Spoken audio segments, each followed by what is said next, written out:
Hi, I'm Amy, thank you for tuning in. To celebrate the launch of First Kill, I've decided to do the most ambitious video I've ever made, 100 vampire book recommendations. I'm going to go from children's books to young adult. There's also a section for information books about vampires, non-fiction if you can call them that. And I've also got some comics and manga in there. So if you're only interested in one of the sections, you can skip to that in the chapters. I hope you might want to watch all of them. I have read a lot of these books. I haven't read some of them, and some I don't have copies of, so I'll just be reading the information from papers. So let's jump in and start with the first book. So I'm going to start with the children's book section, and one of the earliest children's books, because I'm doing this in chronological order, is Bunnicula. One of the books I haven't read, this is going to become a theme. I've heard that Bunnicula is a really, really cute book about a suspected vampire bunny. I'm going to move quite quickly through this because, as I've said, there are so many. So next we've got Little Vampire, which I know has been made into films and things like that. And it's about a little vampire that appears on a child's windowsill one night, which sounds quite sinister, but hopefully might be kind of friendly. The next book I found, another one I've not read, is called Please Don't Feed the Vampire, a Goosebumps book. So I'm planning to get through the Goosebumps books soon, so I think that I will come across that one. It's not one I've actually heard of, but vampire's in the title, so I think I'll probably prioritise it. A book I really do love, so I'm going to slow down over this one, is Cirque du Freak, part of the saga of Darren Shan. I haven't read all of these books, I've read quite a few of them, and I love how Darren Shan pushes the boundaries with his young fiction. And really, it is quite scary, gruesome, dark. I love how it explores vampire tropes. In this one, it says the character was an ordinary boy until he visited the Cirque du Freak, and he came face to face with the vampire, and that's when his life changed completely. Really recommend this one. Another series I really like that I actually have read is the Vampirate series by Justin Somper. These have been rebranded recently by UCLan, my publisher, and I think that the new covers look incredible. Really fun series mashing up vampires and pirates, where the pirates are also vampires, and two human kids get pulled into the vampire pirate world. Exceedingly cute book next. Isadora Moon Goes to School. Isadora is half fairy, half vampire, so if you're looking to give somebody a gentle introduction to vampires, this is a perfect one. Also on the kind of cute, gentle vampire line, we've got Amelia Fang, and the Amelia Fang series is by Laura Ellen Anderson. Also really lovely, funny, sweet books. This one's about a vampire girl, and it says it's a world where darkness reigns supreme, glitter is terrifying, and unicorns are the stuff of nightmares. Book somebody gave me as a gift recently, Rules for Vampires by Alex Folks. I hope I've pronounced that right. I've heard really good things about this one. I saw it all over social media. It says, rules for Leo von Motterberg: be as fearsome and bloodthirsty as possible, don't break the rule above on the night of your first hunt, try really hard not to rouse a terrifying ghost, rely on your friends to help you out of trouble. That sounds super fun. I think I'll try and read that one pretty soon actually. So that was my children's recommendations. I think in all of these sections I'm probably going to miss something, get to the end of the video and realise, but hopefully it'll just give you a really good overview of books that you might choose to read if you're feeling like a children's vampire book. So next up we've got comics and manga, quite a lot of which I've read actually. So Vampire Hunter D, not read for a long time, really popular manga, set in the year 12,090 AD, and it's a dark time for the world. Humanity is just crawling out from under 300 years of domination by a race of vampires. So these are quite dark, fun manga books. I do need to pick them up again, and I don't have a physical copy, so that might be a good excuse.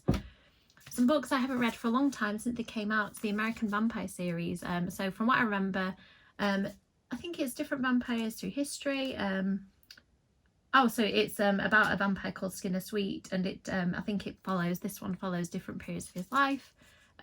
Written by Stephen King and Scott Snyder and Raphael Albuquerque, and I really remember enjoying reading these at the time. I don't think I have all of them in the series, so maybe I'll pick up later ones and give these a reread. Next, I couldn't mention vampires without mentioning one of my favourite vampires, so Spike. This is a comic that James Masters actually wrote, and I really enjoyed. There's a whole range of Spike comics. I'm just looking at my shelves. There's Spike versus Dracula, Spike Asylum, just some called Spike, and he also features in a lot of the Buffy the Vampire Slayer comics. So if you want some good Spike stuff, there is plenty of content that isn't in the TV show. Next up, a really cute comic called Fangs. graphic novel, whatever you prefer to call it, by Sarah Anderson. It is little snapshots of the life of a vampire who is dating a werewolf, and it's just a really fun, warm, romantic book. If you're also feeling a heartstopper like gap in your life after the TV show, then this is a really cute vampire alternative, and the artwork is absolutely gorgeous. Next up, DC versus Vampires. This one isn't out yet, but I'm really excited.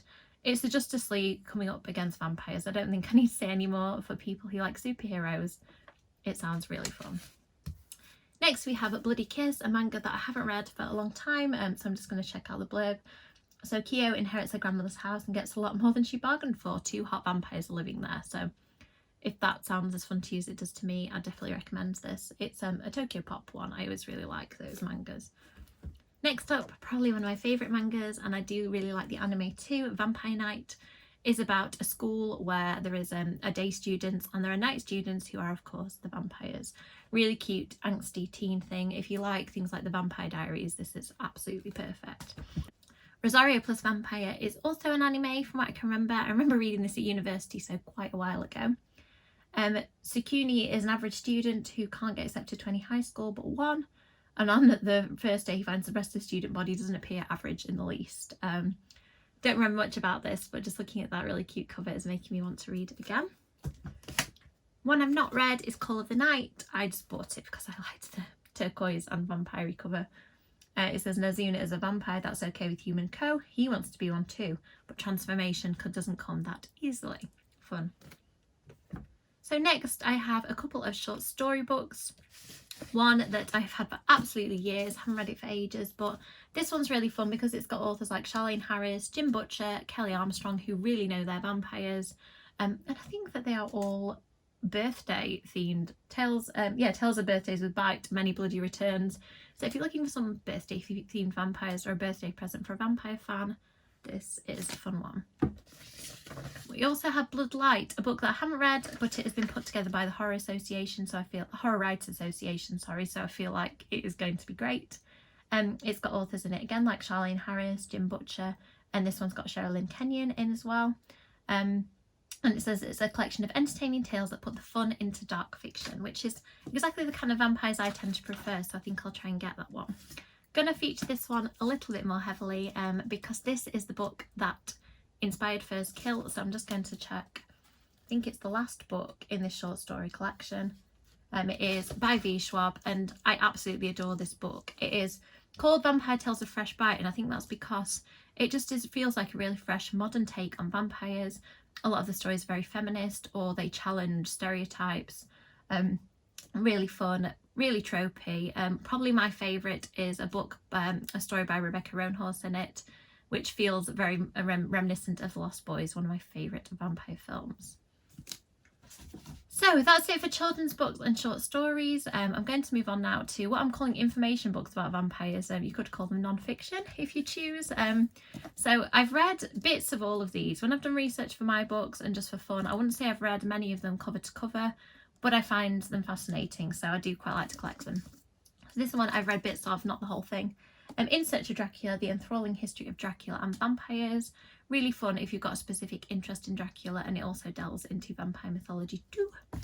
So this is an interesting one. We've got Vampires, The Occult Truth, which details first-hand accounts of vampires, which you can take it as you like. I took it with a pinch of salt, but I have read this one in its entirety and I found it quite entertaining and interesting to read about people who believe in vampires, some of whom believe they are vampires.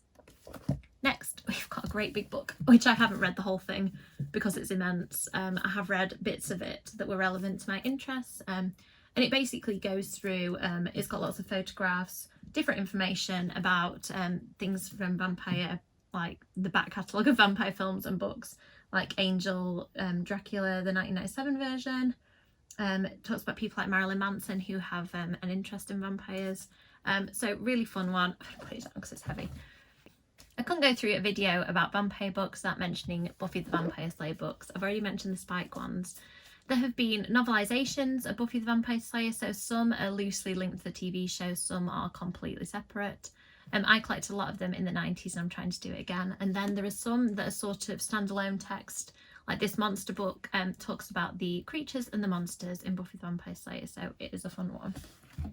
This one, Encyclopedia of the Undead by Dr. Bob Curran, is an encyclopedia of anything that could be categorised as undead. So vampires are in there, but there's lots of other creatures too. And it talks about the evolution of myth and things like that. So I have read the full book of this one and I found it really interesting. Next up, we've got Vampires from Dracula to Twilight. So you can see this is more of a pop culture take on vampires. I have read this one. It was really fun. Screening the Undead, Vampires and Zombies in Film and Television. I've dipped into this one to read some of the vampire parts, but I'm hoping to read the full thing. It's quite recent, so I like the idea of seeing what has happened more recently in the genre, because I think my knowledge often is based more around the 90s when I grew up. This one I've not read, but I keep meaning to. Written in Blood, A Cultural History of the British Vampire, which I just find a really fascinating concept, because obviously Dracula written by a British author, but I always think of vampires as coming over a lot of the stories from Europe, and then some of the more modern tales based in New Orleans. So it's interesting to see what the British take on that is. And speaking of New Orleans, a book that I absolutely love and I've highlighted all over, because I use this one quite a lot for research for Itemena and the Undead. So these are New Orleans vampire stories, go into quite a lot of depth, people's accounts of their experience of these myths. It's just really fun and well written, and it's quite short if you're wanting a quick look at New Orleans mythology.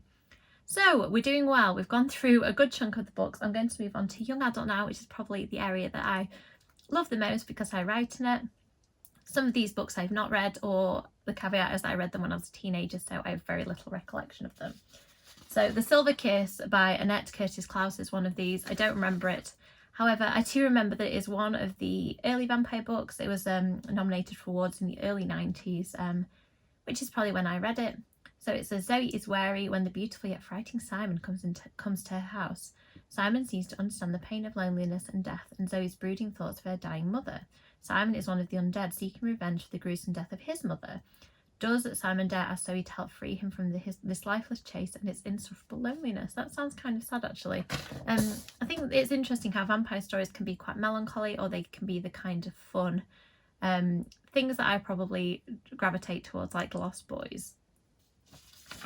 Next up, we have got the first Vampire Diaries book, The Awakening. I do have a copy of this somewhere. I have no idea where it is. I've read these quite a few times. They're very different from the TV show, but if you're a die-hard fan of it, it's interesting to see where the books were coming from. These are also written in the early 90s, so bear that in mind. I think some of them may feel a little bit dated now, but I do really enjoy them. They're still about Elena, Stefan and Damon, but they just take a slightly different direction. Next, if you're a point horror fan as I am, there are quite a few vampire point horror books. So this one is the Caroline B. Cooney vampire books, The Cheerleader, Return of the Vampire and The Vampire's Promise.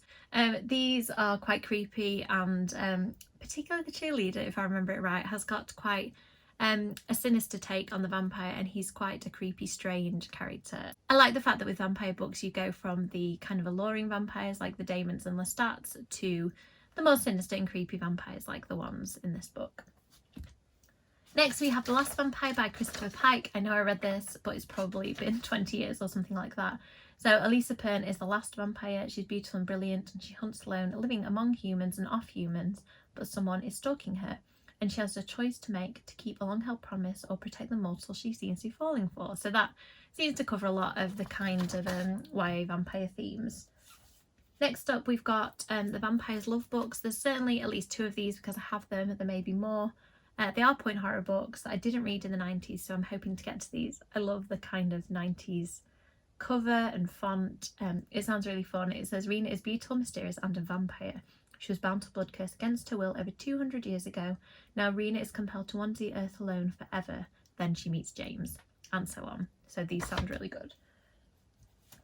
Probably one of the earliest vampire books I read was Secret Vampire, one of the Night World books. And in this, the main character is diagnosed with an incurable disease, and she has a choice that she could become a vampire and be saved. I'm not quite sure how I feel about that trope now.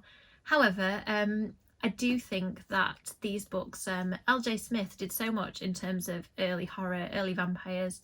The Vampire Diaries books were some of the earliest books. When you think of things like Twilight, I think they have a lot to thank the Vampire Diaries books for. They covered a lot of that kind of angsty, romantic, heightened teenage emotion stuff. I think L.J. Smith was one of the first to do it really well in the 90s. So this is one of the Buffy the Vampire Slayer novelisations that I mentioned. These came out alongside the TV show, and I think generally they overlapped with the show but then had different storylines. So this is one of the Angel Chronicles. I was an Angel fan mostly in my teens. As I got a little bit older, I tend to prefer Spike now, but I do still have a soft spot for Angel. Next we have one that I've not read but I've heard is really good, The Moth Diaries by Rachel Klein. It's set in an exclusive boarding school. A new mysterious classmate arrives, wonder what or who they could be. I like the kind of melancholy look and feel to this. I think that this could be a really good one. The Vampire Kisses book. So I read these a long time ago. So in a girl's small town dubbed Dullsville, 16-year-old Raven, a vampire-crazed goth girl, is an outcast but not for long. So a haunted mansion has been boarded up for years, but mysterious occupants move in. I think there are quite a few of these books. They are very much teen books, so if you're looking for the lighter side of vampires, they are really fun. And now I'm craving buying them. This is going to be really dangerous, this video, I think. I'm going to have to buy all these books that I don't actually have.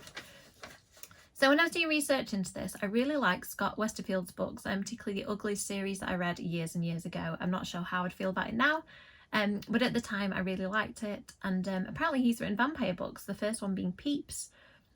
So a college freshman, the narrator, was infected by a girl with a parasite that causes people to become vampire-like ghouls, called Peeps. So this sounds like a different slant on vampires. I have not read it, so if you have, I'd love to know in the comments, is this something that I should pick up or will I regret it? But it sounds interesting and fun to me. Next up, I don't think I can have a vampire video without mentioning Twilight. Say what you will about this book, I really enjoyed them at the time. I still do, although I think I feel slightly differently having reread them more recently. I don't probably need to tell you what this book is about, but I do think we have a lot to thank Twilight for. It got me back into young adult books as a person in my early 20s, and I think it got a lot of people excited about vampires, which to me can only be a good thing. Next we have the Vampire Academy books. I read these on my Kindle, so I don't have a physical copy, but the title tells you a lot about it. Set in a school, which I always really like. I think it's a boarding school if I remember right. So Lissa is a vampire princess, and she is protected from the fiercest vampires called Strigoi, the ones that never die. And Rose, one of the main characters, is a blend of human and vampire called a Dampire, and it's her job to protect Lissa. And I like these books. They are very romantic and dramatic, and I think they tick a lot of the boxes. If you're a fan of the Twilight type vampire, those are really good too. Another book I haven't read for a long time is Marked by PC and Christine Cast, which is the first House of Night book. Again, it is a Chosen One type story. It's set in, I think, what is like a boarding school. And this is one where a vampire tracker marks a girl with the crescent moon, and she enters the House of Night and learns that she's no average fledgling. She's been marked as special by the vampire goddess Nyx, and she has affinities for the elements. So I think these have a more fantasy feel from what I remember. So if that's your kind of thing, then you might want to check those out. Blue Bloods, I've had this probably since it came out and I've not read it. I love the cover. I keep looking at it and haven't picked it up yet. So it says they're young, fabulous and fanged, and they rule Manhattan from the trendy uptown clubs to the downtown boutiques. It kind of sounds like Gossip Girl meets vampires, so why I haven't read it yet, I don't know, but it sounds really good. Evernight by Claudia Gray, I read a long time ago. It's another boarding school book, so I think I really enjoyed this at the time. I probably need to get a physical copy of it. Sensing a pattern here, the sort of early 2000s thing seemed to be putting teenage girls in a remote setting and introducing vampires. Tantalize by Cynthia Letiche, I'm sorry if I pronounced her name wrong, Smith. I've read this a long time ago. So Quincy Morris and her uncle decide to remodel the family restaurant with a vampire theme, and 1 month before the grand opening, the chef is mauled to death in the kitchen, and the murder suspect is a werewolf. Quincy has to transform Henry, the new chef, into Sanguini's a vampire extraordinaire and fast, but strange things happening to her boyfriend and a deadly love triangle forms. I haven't read that for a while, but it sounds really fun. I think it's YA, but it sounds to me like it might be a bit crossover into adult too. Now, this is probably one of my favourite vampire series, the Morganville Vampires. I have decided to collect these versions because I really like these covers, so my collection's coming along really nicely. So these books, Claire goes to college in the town of Morganville, doesn't know much about the town, and soon finds that it is a vampire-run town that she cannot leave. And I think for me, what kept me reading these books, because there are lots of them, I think there's at least 15, the characters are amazing, and I think that the vision of vampires and the idea that they could take over this town and make him for a really claustrophobic setting is just really great. And I think the way Rachel Caine writes vampires is amazing as well. So if you haven't read these, I think that they, out of this whole video, if you take one thing away, I would say probably these are one of my favourites. So I don't know much about this next one. It's by McCaw, who's obviously a really popular YA author, called Insatiable. And the main character is called Mina Harper, so I'm guessing maybe some Dracula connection. So she knows how people are going to die, she can see people's destinies, and when she meets a modern day prince who has no destiny she can foresee, she's instantly attracted. The trouble is, when an ancient society of vampire hunters show up at her door looking for Lucian, she's forced to face the truth that her dream boyfriend might turn out to be more of a nightmare. So now would be a good time for Mina to start learning to predict her own future if she has one. So it doesn't sound hugely Dracula oriented despite the name of the main character, but does sound pretty fun. I obviously picked this up because I wanted to read it at some point. So another series that I haven't read is the Bloodlines series by Rochelle Mead. I know that they are very popular with people who like the Vampire Academy books. It says that Sydney is special because she's an alchemist, a group of humans who dabble in magic and serve to bridge the worlds of humans and vampires. Interesting. So maybe a slightly different take on the YA vampire book. Another one I've not read, I really liked After the Fire by Will Hill. So when I found out that he'd written a vampire series, I really want to read it. It's called Department 19 and it says secretly saving you from vampires since 1892. So it sounds really good. I think it's maybe the length that's put me off so far because I feel like I'm so busy at the moment. Anytime a book is longer than a few hundred pages, I'm a bit scared by it. But these are really popular. They sound really good. So I'll hopefully get to it soon. Falling to Ash, another one that I've had for a while. It says Marie O'Neill used to have a life, a family and a pulse, but now everything's changed. Marie is dead and in her place newly made vampire Moth stalks the streets of Boston. I think she has, I think this book has quite a cult following. So I am looking forward to reading this at some point. Next we have a book that I have read but on my Kindle, and The Coldest Girl in Cold Town by Holly Black. I know Holly Black is very popular for the books she's written about fairies, I believe. I haven't read that many of them, but she has written books about vampires. And The Coldest Girl in Cold Town is a world where walled cities called cold towns exist. In them, quarantine monsters and humans mingle in a decadently bloody mix of predator and prey. The only problem is, once you pass through Cold Town's gates, you can never leave. I found this a really fun read. I think it's a standalone. I would really recommend it for people who want to read a fun YA teen vampire book.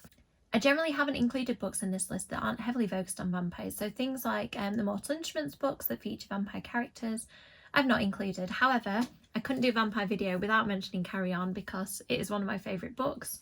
Just take a moment for those beautiful stenciled edges as well.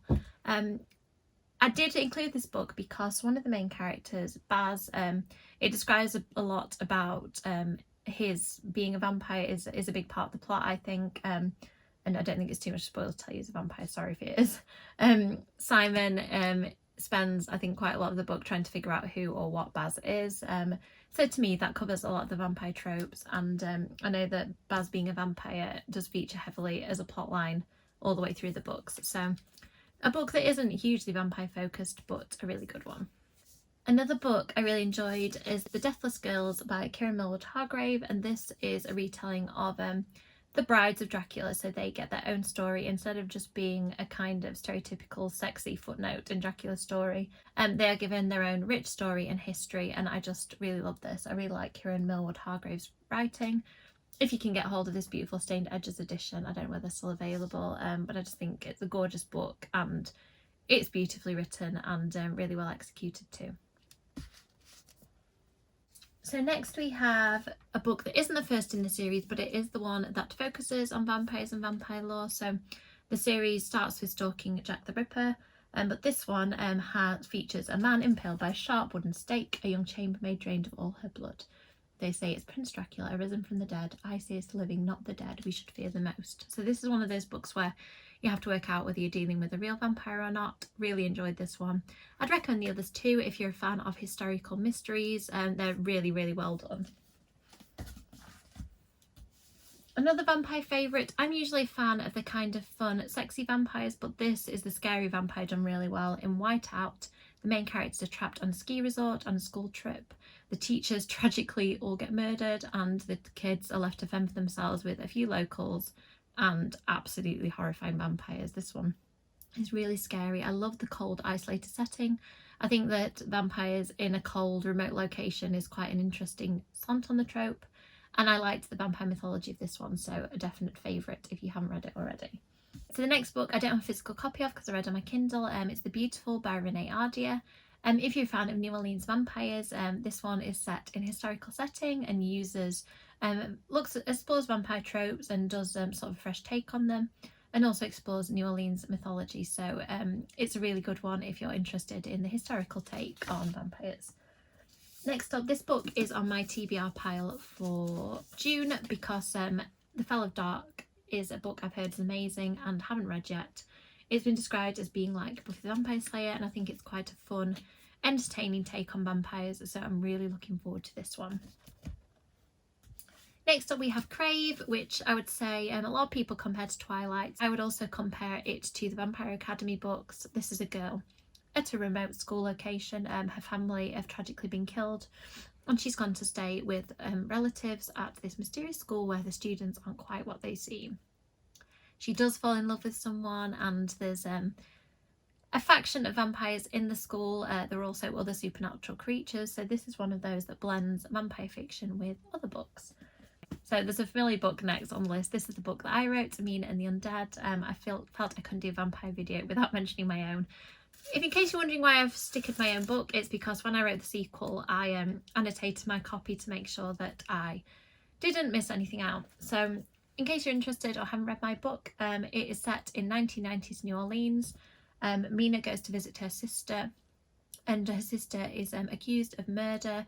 Someone's killing people in the style of New Orleans myths, and Mina has to try and prove her sister's innocence before she becomes the victim of another myth. It's romantic. I had fun with pop culture references, and I tried to write the kind of vampire book, the sort of fun, slightly dark books that I like to read, so I hope you enjoy it. The sequel, Mina and the Slayers, is also coming out in September if you would like to read that. It's available for pre-order now. Little plug, sorry about that. So next up, another one I haven't read that's been recommended to me, Afterlife of the Party by Marlene Perez. It says about a girl who didn't want to go to a party, gets begged to go by her friend, and then she gets turned into a vampire and her friend is taken. So it sounds like this is a bit of a romance, kind of a fun take on vampires. I know that there have been more books in this series, so I'm sure I'll read those once I've read this one. Next, we have a book that I absolutely loved, Vampire's Heart and Other Dead Things. A girl's dad is tragically dying of cancer and she goes to New Orleans to try and find somebody to turn her so that she can turn him into a vampire and save him. I did like the fact that how this book deals with grief very sensitively. It's quite a serious take on the vampire, and obviously the stakes are really high for this character. Sorry about the vampire pun, I couldn't think of another way to put it.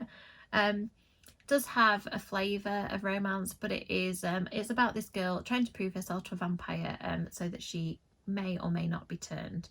Really liked how it delves into New Orleans mythology a bit, and it gives a really, really beautiful flavour of the city too. So another really great New Orleans vampire book. Next up, another favourite of mine, All These Bodies by Kendara Blake. A young girl is found covered in blood and the only person she will talk to is the sheriff's son. And as she tells her story, he has to figure out what the connection is to vampires and whether she is a vampire or not. Really, really good. It is historical. It's set, well, it doesn't actually say on the front, on the back where it's set. I think it might have been the 1950s, but oh yeah, 1959. So if you like the kind of historical take on vampires, I really enjoyed this one. I enjoyed the way this book explores how the townspeople treat the girl and how the media picks up on this idea of vampires and the possible connection to this girl. Trying to word it really carefully so I don't spoil anything. Next up we have probably, again, I keep saying favourites, but if you were to ask me my top 5 vampire books in this whole video, In Every Generation by Kendara Blake is probably one of them. This is the new Buffy series by Kendara Blake. I'm quite protective of Buffy things, so I always go into them feeling a bit worried that they won't be as good as a TV show. And actually, Kendara Blake beautifully captures the characters. You do meet some favourite characters in the Buffy TV show in there. And it just has the real flavour of Buffy. It has that feel of being a one-off episode, but part of a bigger picture, which I think Buffy was really good at. And it's just the dialogue and everything. She absolutely perfects the characters. So I really love this one. If you're a Buffy fan or a vampire fan, In Every Generation to me is absolutely essential reading. Next we have a book that I've just read an early copy of called The Reluctant Vampire Queen by Jo Simmons. This is a teen vampire book. It's really funny. It's about a girl who has to decide if she wants to be the new vampire queen or not. And it's got that feel of I think it's described as Geek Girl meets Buffy the Vampire Slayer. It's very dramatic and the main character gets in lots of entertaining situations, and it's very gripping as you follow her story and her deciding whether she wants to become a vampire or not. Next we have a book that I haven't read because it comes out in July called Youngblood by Sasha Lawrence. It's described as being for fans of Vampire Diaries and Dark Academia. 2 queer teen bloodsuckers at an elite vampire-only boarding school must go up against all of vampiredom when they uncover a frightening conspiracy on campus. How good does that sound? Haven't pre-ordered that one yet, but I probably need to. And next up we have the sequel to Mina and the Undead, Mina and the Slayers. As I mentioned, I think it comes out in September. Yes, I am reading my own book again, and that's because I'm checking the final proof copy for errors. I really liked continuing Mina's story. In this one, Mina is working alongside the police, investigating a mysterious mass killer, and also she discovers the mysterious group of slayers who are acting against a rising vampire activity in the town. I really enjoyed writing this one, and I hope I get to write the next instalment in Mina's story as well. So now we've finished young adult vampire books, we're going to move on to adult books from classic to more modern. So starting with The Vampire by John William Polidori. This story was written, the seeds of it were written the same night that Mary Shelley was writing Frankenstein. If you don't know the story, a group of friends got together on a scary night. You know, there was a storm raging in the background. They were all authors and they decided to write their own stories. So this one was written in 1819 and it's considered one of the early popular works of vampire fiction. So if you're interested, I would really recommend reading it. It's pretty short. And it's inspired generations of authors, it says, from Bram Stoker to Charlene Harris. So that's pretty impressive in my book. Next we have Carmilla, which is described as the book that inspired Dracula. It is a sapphic vampire story, also on my TBR pile for this month. So I'm really looking forward to finally reading this one. Next we have the book that I feel every vampire fan should read. It is a work of classic fiction. It's quite chunky, but I find it quite accessible. There are some patches that are a bit slower paced, but it's written in epistolary format, so there are diary entries, transcriptions of conversations, I think, things like that. I really like how this book is put together. It focuses on different characters so that you, if there's one you're not quite as invested in, it quickly moves on to somebody else. I really like this book. I've got the Penguin clothbound edition. I've also got various other paperbacks of it too. Next up we have Iron Legend. This is an interesting one by Richard Matheson. I've watched the film, I haven't read the book, but I know the vampires in this are quite similar to zombies, but they are thought of as vampires, so I've included it. And Robert Neville is the last living man on Earth, but he's not alone. Every other man, woman and child on the planet has become a vampire and they're hungry for his blood. It's absolutely chilling. It's quite a dark take, and I think because he's on his own, it feels quite serious in tone, this one, I think, from the film certainly. So probably not a favourite of mine, quite honestly, but if you're into that kind of dark, serious take on vampires, it's a really good one. Next up, one that is a favourite, it's one of the Ultimate Storyteller editions of Salem's Lot. I really like this one. I didn't have a physical copy of it until recently. This is about the town of Salem's Lot, that a vampire slowly and insidiously takes over one person at a time. Absolutely chilling. I found this book really scary, and it is quite slow burning because it's so long, but I think the payoff is worth it. It's really good.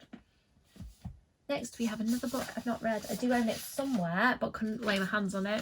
Fever Dream. So this is George R.R. Martin's take on vampires. So the main character receives an offer of partnership from wealthy aristocrat and when he meets the hauntingly pale, steely-eyed person, he feels that something strange may be afoot. That sounds really interesting actually. It's called it's described as the spellbinding tale of a vampire's quest to unite his race with humanity. So I'd love to see what George R. R. Martin has done with vampires. I think again the length of it's probably put me off. It's quite a chunky book. One I read a long time ago was Necroscope by Brian Lumley. It says dead men tell no tales except to Harry Keogh, I think that's how you say his name, Necroscope. What they tell him is horrifying. In the Balkan mountains of Romania, a terrible evil is growing. Long buried in hollow ground, bound by earth and silver, the master vampire schemes and plots. Trapped in life, neither dead nor living, Thybor Ferenczi hungers for freedom and revenge. So actually that sounds really good. I haven't read it for a really long time, but I do want to. It sounds like it has quite a lot to thank Dracula for in tone. Yeah, I think I need to pick up another copy of that soon. This one I remember was recommended at Yalk, I think by Derek Landy. He is talking about books that he found scary, and this one, Light at the End, was a vampire book he recommended. It says 10 horrible murders happen on the New York subway. The police are looking for the subway psycho, assuming that the killer is human. So I believe this is a vampire book based on the fanged character on the cover. I would believe so. And if Derek Landy thinks it's good and scary, then I think we should probably listen. Next up, probably one of the first vampire books I read at a really inappropriate age, Interview with the Vampire. I absolutely love this book. I've read other books and Vampire Chronicles, which I maybe don't love quite as much. I think the others go quite a lot into religion and some are quite heavy, but this one, I think, if you're looking to an introduction to Anne Rice's world, is a really good one. I absolutely love Louis and Lestat and the interactions between them. And Claudia, the child vampire, comes in this one a little bit later on. So I absolutely adore this. I do enjoy the other Vampire Chronicles books, but this one so far is my favourite by quite a long way. Another series that I don't see a lot is starts with Blood Price by Tanya Huff. It was also quite a short-lived TV show that I really, really liked. It's about a female private detective who used to be a cop, but she has problems with her eyesight, which I found interesting because I haven't come across a character with a degenerative eye disease, and it does affect the way she can work on cases. She comes across a man who she allies herself with, and it turns out that he is a vampire, and I'm not going to spoil, I nearly read, it does say in the blurb if you want to know. He is a historical figure, and I really like these books. They are adult, I think they are quite romantic from what I remember. They're really fun, and there's quite a few of them in the series if you want to give them a go. Next up we have Guilty Pleasures by Laurel K. Hamilton. This is the first of the Anita Blake books. There are also a few graphic novels linked to this series if you're interested. I think that these books are quite similar in tone to Buffy the Vampire Slayer, although they are adult. I believe they're quite paranormal romance heavy as well. But I remember them being very action-packed and fun. I've just recently rebought these. I think I only have ever had them. I maybe had some on Kindle, some on really old versions. So I've bought these and I'm hoping to reread them probably starting next year once I've reread the True Blood books this year. And speaking of True Blood, we have Dental Dark. I picked this edition. I do have some new editions as well. These are the TV show ones. I really loved the True Blood TV show. I really like the Sookie Stackhouse Mysteries, I think the books are called as well. I just think they're so much fun. Sookie is a really likeable character, and I think that the romance in these books is just amazing. If you're looking for that really passionate paranormal romance, these are some of my favourites. Next up we have a book that is definitely heavy on the paranormal romance. I don't believe I've read this one, so to bear that in mind. It's called Night Pleasures, Dark Hunter #1 by Sherilyn Kenyon. I know that this is quite an early example of what I believe is quite a spicy book, so if you're into that, please feel free to check it out. Let the Right One In is one of those vampire books that is extremely well thought of and I've still not read. So it's set in 1981 in a suburb of Sweden. The body of a teenage boy is found empty of blood, rumoured to be part of a ritual killing. I don't know why I haven't read that, it sounds awesome. 12-year-old Oscar is personally hoping that revenge has come at last, revenge for the bullying he endures at school day after day. But the murder is not the most important thing in his mind. A new girl has moved in next door, a girl who's never seen a Rubik's Cube before but can solve it at once. There's something wrong with her though, something odd, and she only comes out at night. That sounds so good. I don't know why I haven't read it yet. When I was doing my vampire research, Fledgling by Octavia Butler came up as a really popular vampire book. is the story of an apparently young amnesiac girl who discovers that she is actually a genetically modified 53-year-old vampire. That sounds really interesting. Haven't read it. It is one I'm planning to check out. Already Dead, Joe Pitt #1 by Charlie Huston. I think I've read this a long time ago. It is about a vampire private detective. As I'm reading this, I'm getting sort of Angel vibes, so I think this is probably one that I need to reread, and it is part of a series which I really like. Next we have Dark Lover, the first Black Dagger Brotherhood book by J.R. Ward. I have not read this. I know it's a paranormal romance. One of my friends is a big fan of these, so if you're looking for a paranormal vampire romance, then I think that this is meant to be a really good one. The Historian by Elizabeth Kostova is the book I've not read. I haven't read a lot of the adult ones actually. So it says, to you, perceptive reader, I bequeath my history. Late one night, exploring her father's library, a young woman finds an ancient book and a cache of yellowing letters. Letters are all addressed to my dear and unfortunate successor, and they plunge her into a world she never dreamed of. A labyrinth where the secrets of her father's past and her mother's mysterious fate connect to an inconceivable evil hidden in the depths of history. That sounds really interesting. I think it has links to Dracula, so I definitely want to pick this one up at some point. And a book I've not read for a long time, so long ago that I've lost it. Once Bitten, Twice Shy by Jazz Parks #1 is a paranormal urban fantasy about, let me just check, so a girl who works with CIA as an assistant assassin. I don't know whether she is a vampire or whether she tracks vampires down, but certainly is a vampire book I found really fun back in the day. Then we've got Halfway to the Grave. I love these books. I don't read a lot of paranormal romance. I probably need to change that. But these are by Janine Frost, and they're about a girl who's a half vampire, and she ends up meeting somebody called Bones, a vampire bounty hunter, who basically, I imagine, is Spike from Buffy the Vampire Slayer, so possibly why I enjoy this book. Similar to the True Blood books, I think there's usually a mystery at the heart of them, but I like the fact that this main character is a half vampire. That gave it a slightly different slant for me, so I really like these. Next we've got The Strain. I haven't read the book version of this. I did watch the TV show. This is definitely in the camp of scary vampires. The TV show had a bit of a feel of a modern take on Dracula.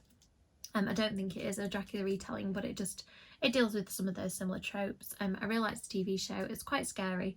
So hopefully I'll get to the book, especially because I have this nice signed copy that I got from Forbidden Planet at some point. We also have Vlad, The Last Confession by C.C. Humphreys. I haven't read this one for a long time. But it's about a son born to the Prince of Transylvania in the 1400s. His father christened him Vlad. His people knew him as the Dragon's Son. His enemies reviled him as Tepej, the Impaler. He became the hero of a nation. We know him as Dracula. So it's sort of a historical fiction take on Dracula. We're getting to the more modern adult vampire books now. We've got Abraham Lincoln, Vampire Hunter. I have not read it. I know it to be a very tongue-in-cheek take on vampires by Seth Graham Smith. A Discovery of Witches, I'm sure a lot of people have read or watched. It's a main character who is a witch who falls for a vampire. It's got that real paranormal romance feel. I really liked the Oxford setting and the mythology in this one. Anno Dracula I have not read, but and I don't know much about it apart from the fact that Neil Gaiman's praised it on the back of the book. So I know that this is meant to be quite a kind of inventive take on the vampire, so we'll hopefully get to this one at some point. So I don't know much about Nosferatu. I do feel that there is a vampire angle to it.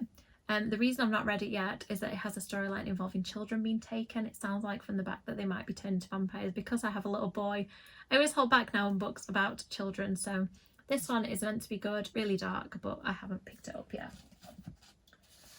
Another book that I've heard is great is Certain Dark Things by Silvia Moreno Garcia, the author of Mexican Gothic, that reimagines vampire lore, so that sounds really fun. I also haven't read Mexican Gothic and need to.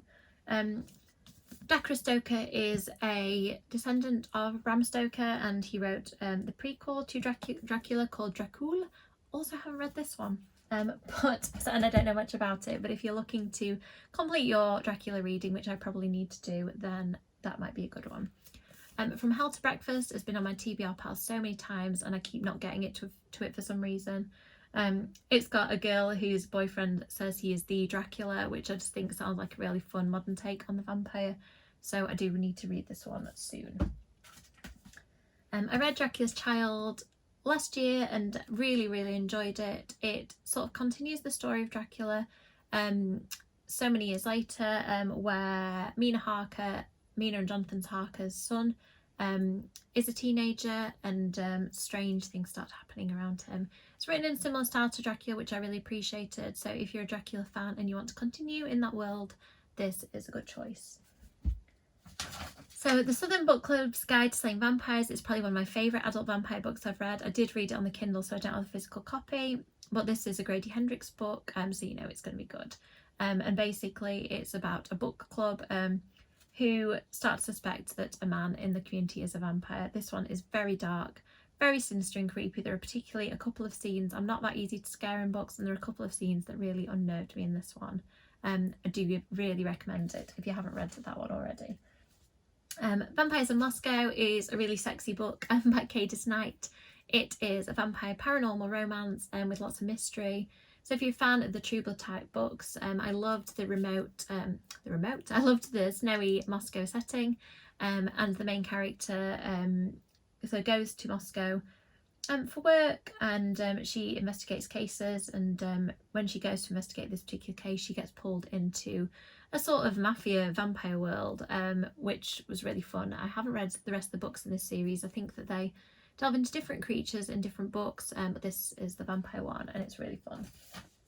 Book that somebody recommended and said I would love, about vampires, set in Prague, which is a city I really want to go to. Haven't read it yet. It's by Nicole Jarvis, called The Lights of Prague, if you would like to check it out.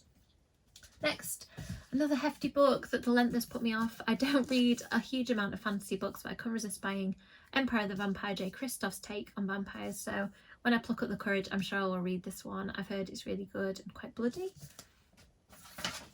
Next, books are starting to pile up around me. If you hear a slight avalanche, then it's the vampire books that are burying me.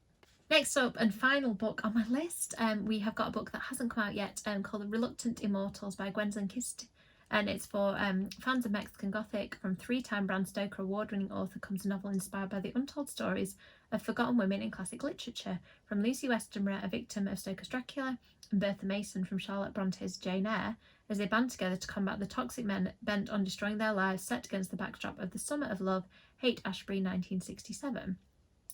So I'm interested. I was just checking, is this definitely a vampire book? Some of the main characters are vampires. So that is it. That is my immense vampire recommendation video. I hope you found some recommendations from it that you'd like to read.